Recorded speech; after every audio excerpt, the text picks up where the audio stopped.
반갑습니다. 저는 오늘 경제 부분에 대해서 발표 시작하겠습니다. 여러분, 이 로고가 뭘 뜻하는지 아시는 분 있나요? 혹시 보신 적 없나요? TV에 많이 나오는데 힌트 드릴게요.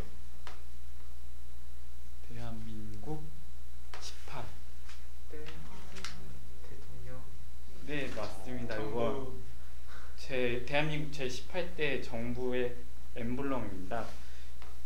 이번 박근혜 대통령이 취임하면서 박근혜 우표가 나왔죠. 제가 오후에 사러 나갔는데 이미 오픈하자마자 10분 만에 다 돈이 났다고 하더라고요. 인기가 매우 높은 것 같습니다.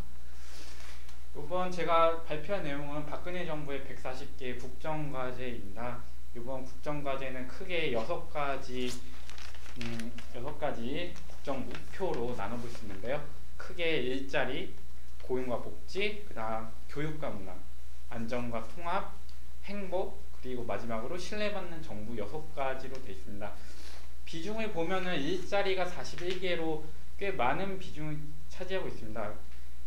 이에 대해 박근혜 정부는 그 배경으로 우리나라 성장 동력인 제조업의 약화, 그리고 해외 시장의 경쟁을 통한 치열함으로 인해 고용률이 떨어졌다고 보고 있고, 이를 통해 이렇게 성장을 통해 일자리가 만들어지고 소득이 골고루 배분된다는 믿음이 실현되지 못하는 상황이라고 언급을 했습니다. 저도 이에 대해서 동감하는 부분이 있고요. 이제 제가 경제 부분이기 때문에 일자리 부분에 대해서 말씀드리겠습니다.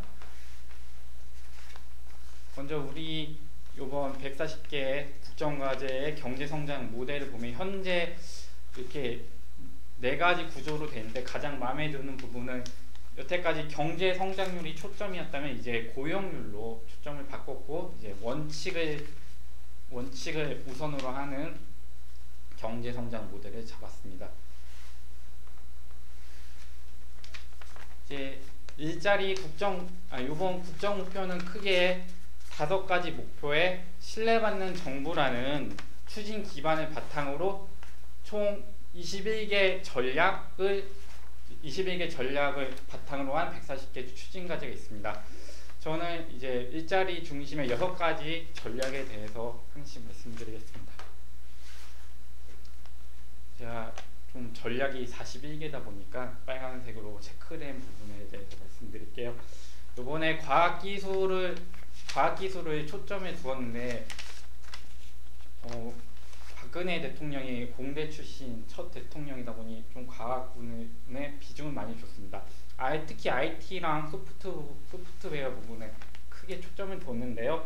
이런 과학기술 ODA, 즉 공적개발 원조를 되게 많이 한 것으로 보고 있습니다. 그만큼 예산이 많이 편성되었고요. 4번째, 서비스 산업을 전략적으로 육성한다고 했는데, 여기서 말하는 유망 서비스 산업은 크게 7가지로 IT, 소프트웨어, R&D, 컨설팅, 문화 콘텐츠, 보건, 의료가 되겠습니다. 이 부분이 이번 박근혜 정부 때 큰 수혜를 받을 것으로 예상되고요. 협력적 기업 생태계를 조성하기 위해 불공정 거래 규제를 강화하고 중소기업과 대기업의 성과 공유제를 더 강화시키기로 했습니다.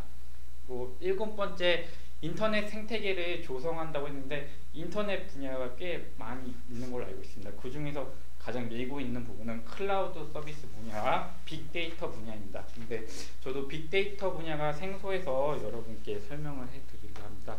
빅데이터란 우리가 인터넷에서 검색을 할 때, 예를 들면 아이패드를 검색하면 여러 가지 단어가 있겠지만 공통적인 키워드가 있겠죠. 이런 키워드를 데이터 마이닝화해서 사람들이 선호하는 것이 무엇인지 알아서 우리 삶의 라이프 스타일 혹은 선호도를 통해 기업들은 마케팅, 정부는 전략들을 알맞게 내놓을 수 있게 됩니다.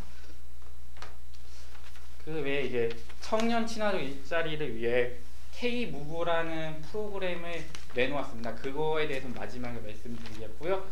이제 시간이 부족한 관계로 이 수산화 미래 산업화에서 이제 특이한 점은 천일염을 세계화시키기로 되어 있습니다.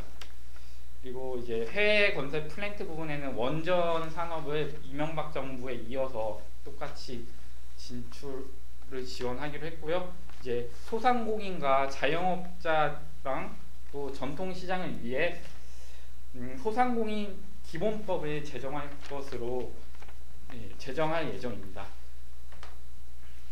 그리고 이제 기업 지배 구조를 개선하기 위해서 이제 대기업들의 신규 순환 출자를 금지하기로 했습니다. 이 부분에 대해서는 말이 많은데요. 이건 제가 다음번에 기회가 된다면 다시 다루도록 하겠습니다. 그리고 좀 심각한 문제인데 안정적 식량 수급을 위해 체계를 구축하기로 했습니다. 우리나라가 점점 농수산업이 퇴화하고 있는데 이를 막기 위해 이모작을 하는 그런 토지에 대해서는 인센티브를 부과하기로 했습니다. 네, 마지막으로 아까 제가 말씀드리다만 K무브에 대해서 말씀드릴게요. 이번 박근혜 정부가 처음으로 고용을 위해 내놓은 프로그램인데요. K무브는 근해노믹스의 첫 번째 일환입니다. 이것은 산업인력공단이 청년층 해외 취업 지원 프로그램으로 보통 우리가 해외 취업을 하려면 먼저 그 기업의 공고를 보고 지원하는 형태인데 이제 거꾸로 취업을 원하는 사람이 그 기업에 대해서 문을 두드릴 수 있게 도와주고 이제 이 기관이 그 기업과 조율을 통해 일자리를 마련해주는 제도입니다. 현재 올 상반기 내에 실행될 예정이고 취업 말선 수수료를 보조해 주는데 약 200에서 300만 원 정도를 예상하고 있습니다. 현재 차기 고용부 장관인 방한남 장관이 청문회를 마치는 즉시 이제 장관으로 임명이 된다면 가장 첫 번째 프로젝트로 진행될 예정입니다. 감사합니다.